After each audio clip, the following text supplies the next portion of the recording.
एनपीएलमा आज लुम्बिनी र सुदूरपश्चिम तथा जनकपुर र पोखरा खेल्दै। नेपाल प्रिमियर लिग एनपीएल क्रिकेटमा आज 2 खेल हुँदैछन्। त्रिवे क्रिकेट रंगशालामा हुने पहिलो खेलमा बिहान पौने 12 बजे लुम्बिनी लायन्स र सुदूरपश्चिम रोयल्स खेल्दैछन्। 3वटा खेल खेल्दा सबैमा जितेको सुदूरपश्चिम 6 अङ्क सहित तालिकाको शीर्ष स्थानमा छ। 3 मध्ये 2 मा हार बेहोरेको लुम्बिनी तालिकाको 6औं स्थानमा छ।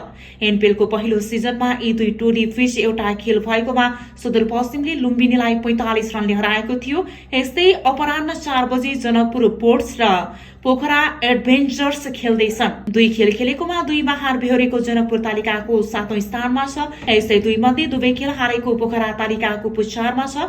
एनपीएलमा 8वटा फ्रेन्चाइज टोली सहभागी छन्। यही वंशेरी गतेदेखि सुरु भएको दोस्रो संस्करणको एनपीएल आगामी 27 गतेसम्म चल्नेछ। यसअघि नेपाल प्रिमियर लिग एनपीएल क्रिकेटमा चितवन राइनोजले विराटनगर किङ्सलाई 48 रनले पराजित गरेको छ। चितवनले दिएको 185 रनको लक्ष्य पछ्याएको विराटनगर 16 ओभर 5 बलमा 126 रनमा अल आउट भएको थियो।